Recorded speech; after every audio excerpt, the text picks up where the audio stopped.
Hey guys, and welcome to Quality Shot. England have mounted a rear guard action. It looks like, well, it would be a very unlikely victory to say the least. It would be one of the best comebacks, I think, in Test cricket, as quoted by Shane Warne as well in a Test match. But England have definitely taken some momentum back here. And look, day 4 is going to be an absolutely crucial day. England 58 runs behind, but 8 wickets in hand at the end of day 3. Australia were 347 for 7 at the end of day 2, and they finished on 425 all out.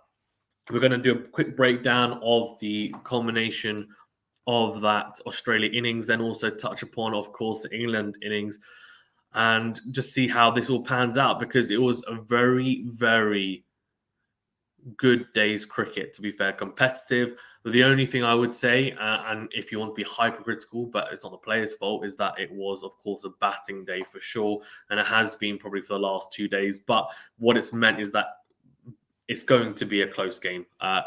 In the end, it should be relatively close if England can capitalize on this position that they're in. They've really wrestled back some control from Australia, where Australia were completely dominant for those first 2 days. And that is the beauty of Test cricket. It ebbs and flows when you have two pretty evenly matched teams for the most part. So we're just going to have a quick look here. So as you can see here Warner and Harris. I mean, those guys, they'll be looking to bat tomorrow if possible. But let's see.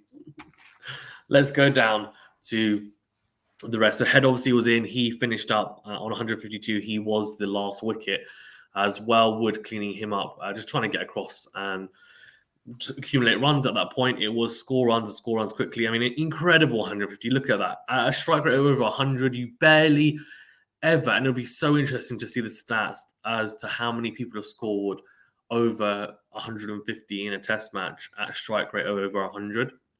I would imagine there's, of course, a few instances when it's happened. I can't imagine it's happened in many instances. It was an incredible knock.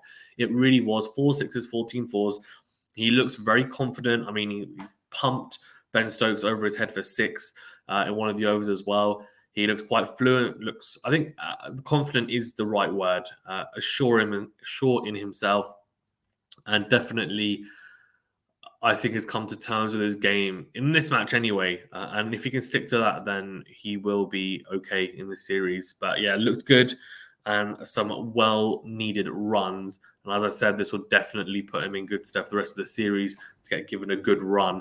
In terms of the rest, so we finished with Head and Stark at the crease. Stark played well for his 35 of 64.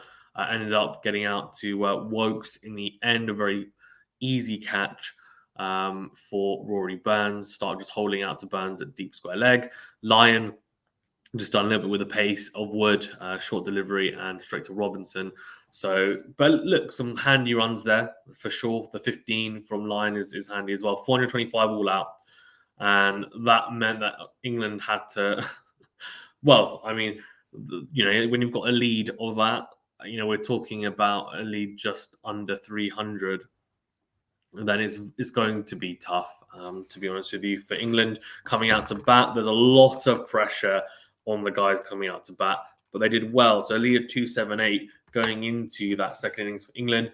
Hamid looked pretty good, actually, whilst he's in again, and he'll be really disappointed because he got out tickling it down leg side from Stark, and you could see the disappointment on his face, and he'll be hoping not to get out in any more loose ways for the rest of the series, because he's looked good whilst he's been in. Just needs to push on past that 50, and I think he'll be fine. But that's 2 starts now, and 2 times I think he'll be disappointed not to kick on. For Rory Burns, there seems to be a little bit of that technical deficiency, but that's the way he bats. I'm not quite sure how he's going to fare this series. We shall see, but he seems a little bit less, I think, comfortable in his conditions. He was given out early doors from Stark, but they reviewed it and it was going too high. But again, he was just caught off balance there. And this one against Cummins, it did rear up a little bit with that extra bounce, but he was just in a really awkward position. So he had to go for 13 off 27, nicking behind. And Malan and Root, they absolutely dominated the Australian bowling, really, together. I mean, it was a fantastic partnership, and of course, they're both still in. They will be key to England getting a substantial lead if possible. And you can see the 159 run partnership so far, which is incredible from both Malan 80 off 177 and Root 86 off 158, both with 10 fours each. Pretty good strike rate as well, going in the 45-54 for Root, which is good. Root actually becomes the first man, um, well, to score the first Englishman to score this many test runs in a calendar year. So he's overtaken Michael Vaughan. I think it's like 1,400 something runs, but he holds the record now for the most test runs scored in a calendar year by an Englishman. I'm pretty sure he will be very much on his way to potentially having the all-time record, not just for England, but in general of all time in a calendar year, because he's just been in that good form. And there's a lot of test matches for England to play. There have been a lot of test matches for England to play this year, and of course, there's still a few matches here. For Stark, he was a bit expensive, as you can see, going for fours. Hazelwood, Miserly, as always. Same with Cummins. Lyon did get a bit of tap in the end, tied it down relatively well.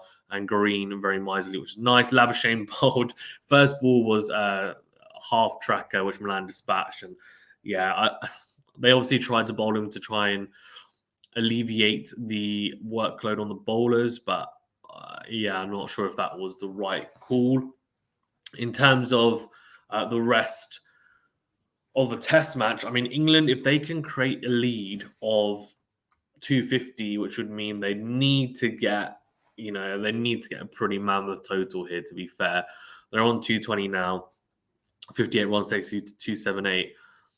Realistically, that breaks it even, right? 278. I mean, I think they need to be, they need to be around the 500 mark, really. Even if they can get around a 200 lead, anything above a 200 lead, I think it's going to be tough still, but they can do it. That makes sense. It's doable.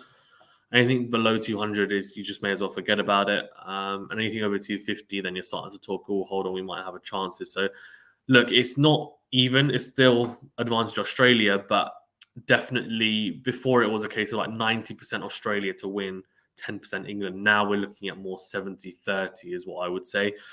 And the potential of a draw as well of England. You'd hope that they're going to be pretty attacking, come out, try and score quickly, and then have the whole of day 5 to bowl out Australia, is what you'd imagine they'll try to do. I'm assuming they won't be defensive and try and then bat into some of day 5 and then put Australia in, but we shall see how it goes. Thank you very much, guys, for tuning in. Please remember to smash the like button and subscribe to the channel if you haven't already. And we should be doing a live watch along actually tonight, probably in 2 bits. So Venu will probably be doing one of the last session. So do keep an eye out for that, and I will be trying to do some of the first session. So thank you very much, guys. Stay safe and well, and we'll see you on the next